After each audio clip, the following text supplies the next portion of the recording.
लेकिन नज़रें जो हैं वो दुनिया की न्यूयॉर्क के इजलास से ज़्यादा दुनिया की नज़रें जो हैं वो वाशिंगटन में होने वाले उस इजलास पर लगी होंगी जहाँ पे Modi, prime minister Modi, president Biden, Australia के स्कॉट मॉरिसन और जापान के प्रीमियर। आप पहले, फिर उसके बाद आप पंगा ले लेते हैं, उसके बाद जो आपके साथ होता है फिर आप रोते हैं। पहले सीना पीट रहे हैं, डिस्को डांस कर रहे हैं, काबुल में हम जीत गए, हमने जिताया तालिबान को। फिर उसके बाद उन्होंने एक छोटा सा ट्रेलर दिखाया, ये देखो न्यूजीलैंड की टीम चली गई। अब उन्होंने कहा बेटा, ये जो बैरूनी जो ममालिक हैं यूरोप के और अमेरिका, वहाँ पर इंडिया का इन्फ्लुएंस बहुत बढ़ गया। आप सिर्फ इससे अंदाज़ा लगा लें कि जो कैनेडियन जो वीज़ा सेक्शन है, क्योंकि यहाँ से वो शिफ्ट हो गया यूएई में, उसका हेड जो है वो एक इंडियन कैनेडियन है। और पाकिस्तानियों को मामू बनाना बहुत आसान है, इसलिए बनने से पहले ही हम बन जाते हैं क्या, मामू। नहीं, आप कुछ और सोच रहे थे, वो तो आप हैं, लेकिन मैं आपको थोड़े शरीफाना जुबान में समझा रहा हूं कि आप क्या है। हमारा रुपया जो है कुछ अरसे में किलो में चलेगा, किलो में। ये जो जीरो वीरो इसमें लगे हुए हैं, इनकी अहमियत खत्म हो जाएगी, लोग तोल तोल के देंगे। अगर जय हिंद दोस्तों, a very warm welcome to Hindustan special channel. आपको पता ही है दोस्तों, प्राइम मिनिस्टर मोदी अमेरिका दौरे पर जल्द ही रवाना होंगे। अब इसको लेकर पाकिस्तान में अनुमानों का सिलसिला शुरू हो गया है। पाकिस्तानी मीडिया ये बता रहा है कि बाइडेन और मोदी में किन किन मुद्दों पर चर्चा होने जा रही है और कहीं हम पर सख्त कार्रवाई तो नहीं होने जा रही। पाकिस्तानी मीडिया भारतीयों के पूरे विश्व में उच्च पदों को लेकर भी बहुत फिक्रमंद रहता है। दूसरी तरफ पाकिस्तानी मीडिया इमरान के एक मंत्री की अमेरिका में बनाई गई वीडियो को लेकर बहुत खिल्ली उड़ा रहा है, जिसमें यह बताने की कोशिश की गई है कि पाकिस्तान अमेरिका से ज्यादा डेवलप और अमीर देश है। लेकिन अमेरिका में इस वीडियो को सीरियस लिया गया है और इसका असर आने वाले दिनों में पाकिस्तान को दिख जाएगा। आज की वीडियो में पाकिस्तानी मीडिया ने और क्या कहा, तो चलिए दोस्तों आज की वीडियो की तरफ चलते हैं। Thank you so much.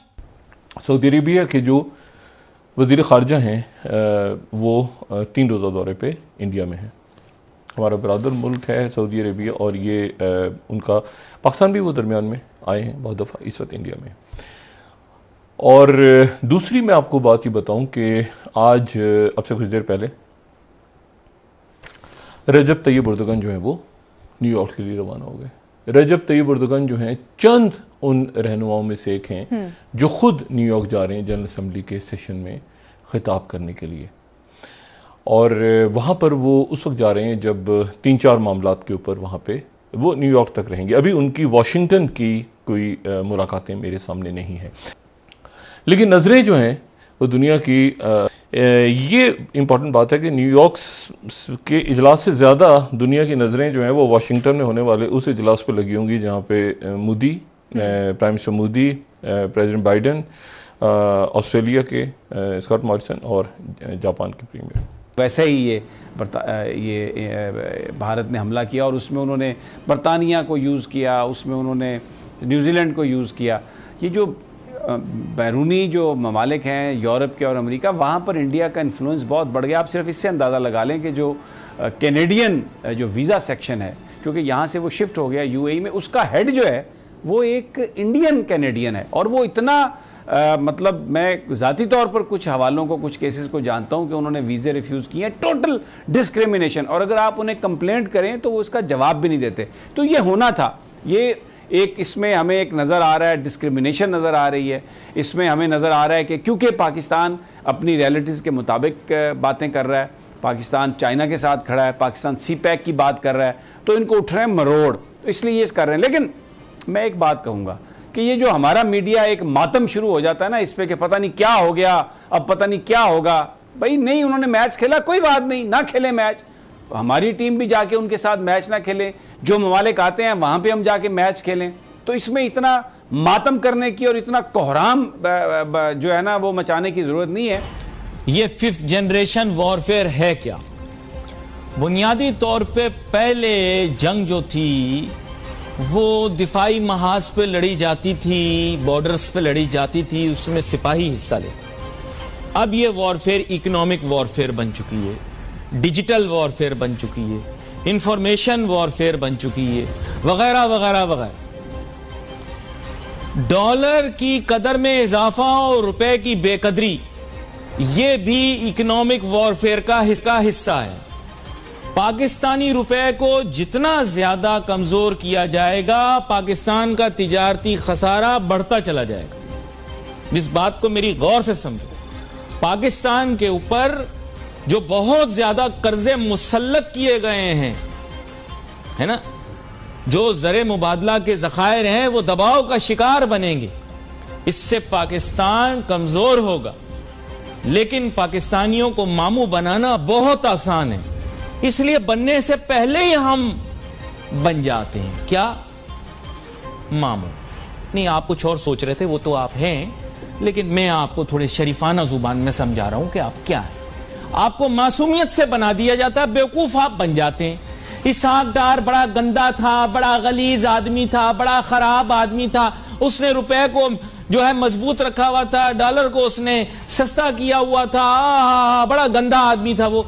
अरे भाई, बात को समझने की कोशिश करो। यहां पे बात अब्दुल हफीज शेख हैं या डार साहब की नहीं हो रही, या शौकत तरीन साहब की नहीं हो रही, बाकर रजा साहब की नहीं हो रही। यहां इस मुल्क की सालमियत की बात हो रही है। रुपए की बेकदरी हमारी जेब में पड़े इन पैसों को किसी काबिल, किसी अहमियत का हामिल नहीं छोड़ता। हम जीरो हो जाते हैं। हमारा रुपया जो है कुछ अरसे में किलो में चलेगा, किलो में। ये जो जीरो वीरो इसमें लगे हुए हैं, इनकी अहमियत खत्म हो जाएगी। लोग तोल तोल के देंगे अगर आप इसी तरह डॉलर को मजबूत होने देंगे। ये आप अपने मुल्क का नुकसान कर रहे हैं, अपने मुल्क को तबाह कर रहे हैं, अपने मुल्क का इर्रिवर्सिबल नुकसान कर रहे हैं आप।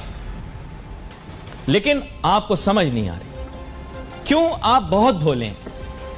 आप पहले, फिर उसके बाद आप पंगा ले लेते हैं, उसके बाद जो आपके साथ होता है फिर आप रोते हैं।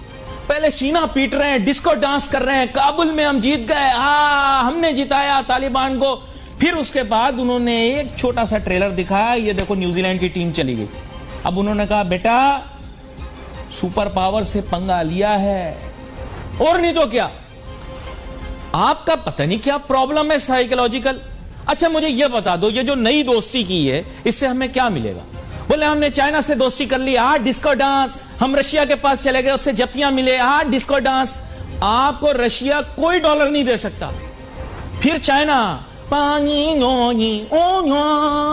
सुबह शाम उनके गाने गाए, डॉलर नहीं मिले। क्या फायदा चाइना से दोस्ती का? चाइना हमें अपना सामान भेजता है, हमसे खरीदता नहीं है। उसने कोई डॉलर नहीं दिया। हम टैक्स पे कर करके चाइना के लिए सड़कें बना रहे हैं और साथ साथ गाने गा रहे हैं, और उसमें मिल हमें कुछ नहीं।